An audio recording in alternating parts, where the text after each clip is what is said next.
बांके बिहारी के चमत्कार की कहानी। एक व्यक्ति पाकिस्तान से 1 लाख रुपए का रूहानी इत्र लेकर आए थे, क्योंकि उन्होंने संत श्री हरिदास जी महाराज और बांके बिहारी के बारे में सुना हुआ था। उनके मन में आए कि मैं बिहारी जी को ये इत्र भेंट करूं।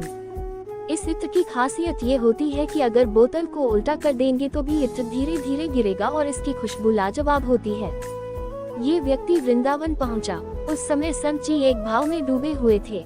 संत देखते हैं कि राधा कृष्ण दोनों होली खेल रहे हैं। जब उस व्यक्ति ने देखा कि ये तो ध्यान में है, तो उसने वह इत्र की शीशी उनके पास में रख दी और पास में बैठकर संत की समाधि खुलने का इंतजार करने लगा। तभी संत देखते हैं कि राधा जी और कृष्ण जी एक दूसरे पर रंग डाल रहे हैं। पहले कृष्ण जी ने रंग से भरी पिचकारी राधा जी के ऊपर मारी और राधा रानी सर से लेकर पैर तक रंग में रंग गई। अब जब राधा जी रंग डालने लगी तो उनकी कमोरी छोटा घड़ा खाली थी। संत को लगा कि राधा जी तो रंग डाल ही नहीं पा रही है, क्योंकि उनका रंग खत्म हो गया है।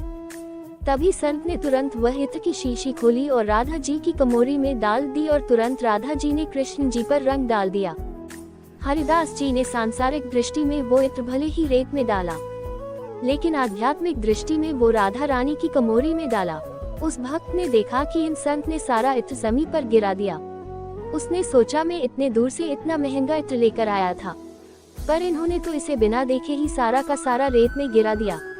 मैंने तो इन संत के बारे में बहुत कुछ सुना था, लेकिन इन्होंने मेरे इतने महंगे इत्र को मिट्टी में मिला दिया। वह कुछ भी ना बोल सका। थोड़ी देर बाद संत ने आंखें खोली। उस व्यक्ति ने संत को अनमने मन से प्रणाम किया। अब वो व्यक्ति जाने लगा। तभी संत ने कहा, आप अंदर जाकर बिहारी जी के दर्शन कराएं। उस व्यक्ति ने सोचा कि अब दर्शन करे या ना करे क्या लाभ। इन संत के बारे में जितना सुना था सब उसका उल्टा ही पाया है। फिर भी चलो चलते समय दर्शन कर लेता हूँ, क्या पता अब कभी आना हो या ना हो।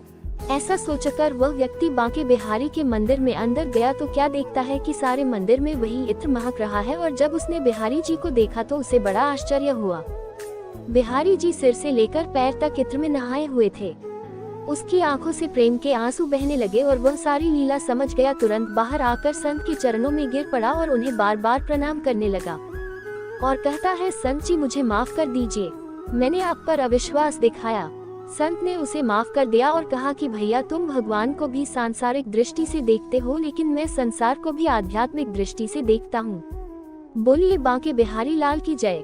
अगर आपको मेरी यह कहानी अच्छी लगी हो तो प्लीज मेरे चैनल को सब्सक्राइब कर देना, लाइक कर देना, शेयर कर देना और बेल आइकन को प्रेस कर देना। धन्यवाद।